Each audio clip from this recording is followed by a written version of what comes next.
Salam sejahtera, terima kasih karena bersama dengan saya di Nazilin Unity Channel ini. Satu perkara paling mengejutkan kita.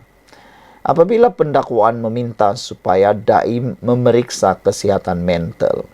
Ramai netizen kata, kenapa dengan dai ini sehingga dia perlu didak pendakwaan mahu supaya dai pergi buat pemeriksaan kesihatan mental. Apa yang jadi dengan Daim Zainuddin, kata mereka. Kalau betul Daim Zainuddin dihadapkan perlu memeriksa kesihatan mental, apa masalah kesihatan mental Daim Zainuddin? Takkanlah orang kaya yang super kaya, kayangan kaya pun ada masalah mental, kata netizen. Ramai juga yang cuba secara sinis menyindir Daim Zainuddin, kata mereka, kami yang orang-orang biasa, yang hanya ada sebuah kereta, sebidang tanah, sebiji rumah, dan gaji yang sangat berpatutan, kami dapat mengawal pemikiran mental kami. Tapi kenapa pula pendakwa raya meminta Daim Zainuddin menjalani pemeriksaan mental, kata mereka. Bukankah kaya itu tidak menyebabkan mental yang susah? Itu persoalan netizen. Tahukah, karena terlalu kaya menyebabkan mental terlalu tertekan, kata netizen juga. Pendakwa raya hari ini meminta Daim Zainuddin menjalani penilaian mental untuk menentukan sama ada dia layak untuk dibicarakan bagi kes pengisytiharan asetnya. Timbalan pendakwa raya Wan Sarudin Wan Ladin memberitahu Mahkamah Session Kuala Lumpur hari ini bahawa laporan Hospital Asunta mendiagnosis lelaki berusia 86 tahun itu menghidap pelbagai stroke. Pendakwa raya mengambil maklum bahawa pemeriksaan kesihatan hospital swasta mendapati keadaan bekas Menteri Kewangan itu menjejaskan langkahnya yang mengakibatkannya kerap terjatuh. Mahkamah boleh mengarahkan dia, Daim, dihantar untuk pemeriksaan keadaan mentalnya di hospital kerajaan yang diwartakan, kata Wan. Bagaimanapun, Peguam Bela Daim Nizamuddin Abdul Hamid membantah permohonan penilaian mental itu, berhujah tertuduh hanya mengalami penyakit fizikal dan bukan mental. Kata beliau, kami telah diarahkan olehnya bahawa dia memahami pertuduhan itu. Kita baru jumpa tertuduh, mental dia okey. Kita tak nampak keperluan untuk penilaian mental, kata Nizamuddin. Daim dikecualikan daripada menghadiri sebutan kes pagi ini. Hakim perbicaraan Azura Alwi kemudian menetapkan 17 Oktober untuk memutuskan sama ada hospital kerajaan yang diwartakan seperti Hospital Kuala Lumpur menjalankan penilaian mental ke atas Daim.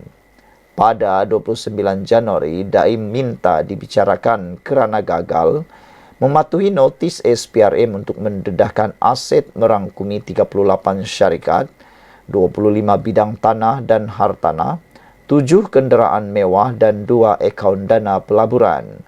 Isterinya, Naima pula 66 tahun juga menghadapi pertuduhan sama kerana gagal mendedahkan aset, membabitkan pelbagai tanah hartanah dan kenderaan mewah. Dituduh melakukan kesalahan itu antara 13 hingga 14 Disember tahun lalu. Pasangan itu boleh dipenjara sehingga 5 tahun dan denda sehingga RM100,000. Daim dibebaskan dengan ikat jamin RM280,000, manakala Naimah pula dijamin RM250,000. Pertuduhan dirangka di bawah Seksyen 36 dalam kurungan 2 Akta SPRM 2009. Sekian dulu untuk kali ini. Jangan lupa tinggalkan komen anda, tekan butang subscribe. Bye-bye. Salam sejahtera, terima kasih karena bersama dengan saya di Nazilin Unity Channel. Muhyiddin patut contohi Najib, letak jawatan sebelum dihukum bersalah. Ahli Majlis Kerja Tertinggi UMNO, Puat Zarkasi menyarankan Muhyiddin Yassin meletakkan jawatan sebagai Presiden Bersatu dan pengerusi Perikatan Nasional PN.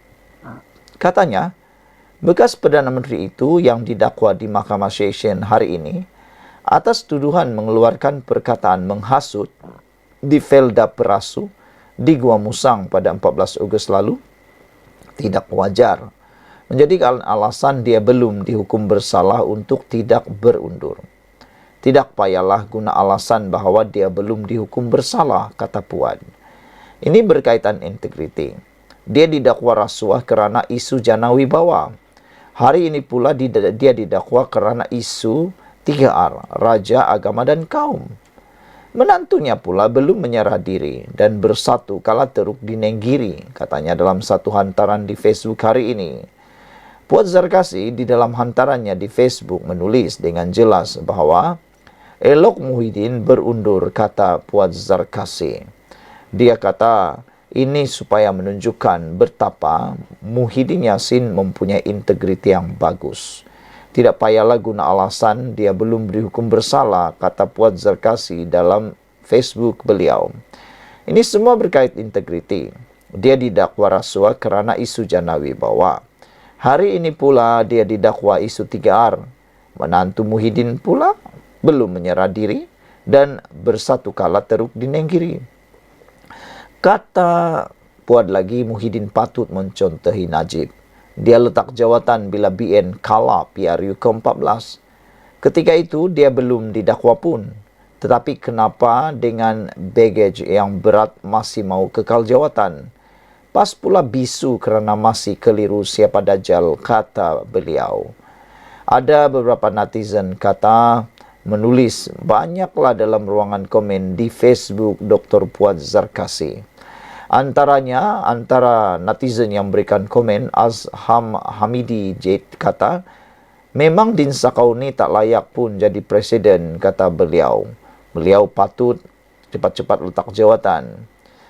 Jangan tunjuk muka, kata orang lain. Kalau orang UMNO yang kena, cepat aja disuruh letak jawatan. Bila sendiri yang kena, macam-macam alasan, kata Aktabul Arzid Ismail mengecam mengecam Muhyiddin Yassin. Sembang apa Puan ni, kata seorang Azhar Nayan, presiden yang ada DNA 47 patutnya hang desak letak jawatan, kata Azhar. Kini, apa yang lebih menarik ialah letak, kata beliau, Puan ni apa yang gamaknya, kata beliau lagi. Ini kata Nur Aribwa Hamis, tembak kaki sendiri lagi. Kenapa tak suruh bos Datuk itu yang memang dah tentu ada 47 kes prima facie letak jawatan. Datuk Seri Zahid Hamidi tidak didakwa sebab katanya. Betul, saudara-saudara sekalian, itu ialah apa yang diberikan oleh netizen berkait dengan tindakan pendakwaan terhadap Muhyiddin. Puan berkata Muhyiddin sepatutnya mencontohi Najib Tun Razak, tapi ramai juga yang menyerang Puan semula. Kata beliau, Najib dia letak jawatan bila BN kalah PRU 14. Ketika itu dia belum didakwa pun, tapi kenapa dengan kamu pula diam, kata Puan Zarkasi. Sebelum ini, di label teruk, lebih teruk daripada Dajjal, Presiden UMNO Ahmad Zaid Hamidi berkata, pada hakikatnya yang bersifat Dajjal ialah PAS sendiri. Presiden PAS Abdul Hadi Awang menyifatkan UMNO sebuah parti rosak dan meneruskan agenda kebendaan bagi menegakkan kerajaan. Presiden Bersatu itu hadir hari ini di hadapan mahkamah bagi pertuduhan mengikut Seksyen 4 dalam kurungan 1 Akta Hasutan 1948. Dia bagaimanapun mengaku tidak bersalah dan mohon dibicarakan ketika perbicaraan di pertuduhan dibacakan. Sekian untuk kali ini. Jangan lupa tinggalkan komen Anda. Tekan butang subscribe. Kita jumpa lagi. Bye-bye.